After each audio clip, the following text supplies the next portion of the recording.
भाजप आणि कम्युनिस्ट एक साथ भारतीय जनता पक्ष आणि कम्युनिस्ट पक्ष एकमेकांना मदत करत आहेत। या दोन पक्षांमध्ये प्रत्युत्तर युती होत आहे आणि दोघेही एकमेकांना पूरक भूमिका देत आहेत असे म्हटले जाते। कोणालाही सहज विश्वास बसणार नाही, परंतु राजकारण हा खेळच असा आहे की इथे काहीही शक्य आहे। भाजप आणि कम्युनिस्ट पक्ष कसे एकमेकांना पूरक भूमिका घेत आहेत हे या व्हिडिओतून जाणून घेऊयात। नमस्कार, मी प्रियांका पालके आणि तुम्ही सगळे पाहत आहात द फ्रीडम पल।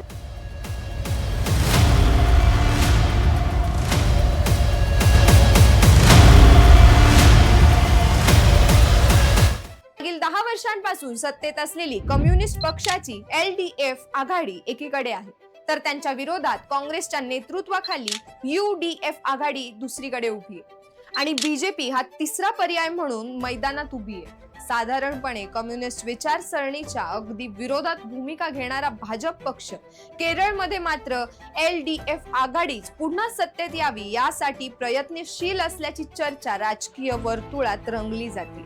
कारण एकच, काँग्रेसला सत्तेपासून दूर ठेवणं। यामुळे या निवडणुकीत भाजप LDF ला पूरक भूमिका घेत असल्याचे बोलले जात आहे।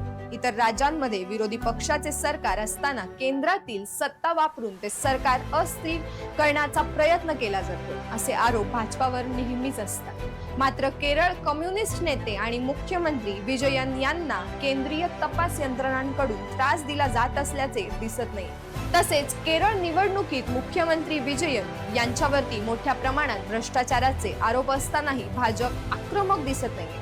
या सर्व घडामोडींमुळे एक संकेत स्पष्टपणे समोर येतो। केरळमध्ये भाजपाला पुन्हा एकदा LDF सत्तेत यावी अशीच अपेक्षा आहे आणि दुसरीकडे पश्चिम बंगालमध्ये विधानसभा निवडणुकीची रणधुराळी सुरू आहे। इथे थेट लढत आहे आणि ममता बॅनर्जी यांच्या तृणमूल काँग्रेस आणि भाजप यांच्यात काही ठिकाणी काँग्रेस आणि कम्युनिस्ट अजूनही संघर्ष करताना दिसतात। मात्र आश्चर्याची बाब म्हणजे पश्चिम बंगालमध्ये कम्युनिस्ट पक्षाचे काही कार्यकर्ते भाजपाला समर्थन देण्याचे आवाहन करीत आहेत।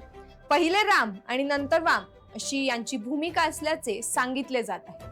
म्हणजे आधी तृणमूल काँग्रेसला सत्तेतून दूर करा आणि त्या ठिकाणी जय श्रीरामचा नारा देणाऱ्या भाजपाला आणा आणि त्यानंतर पुन्हा एकदा वाम विचारसरणीला जनता स्वीकारेल अशी अपेक्षा आहे। यामुळे पश्चिम बंगालमध्ये काही ठिकाणी कम्युनिस्ट कार्यकर्ते अप्रत्यक्षपणे भाजपाला मदत करत असल्याचं चित्र समोर येते।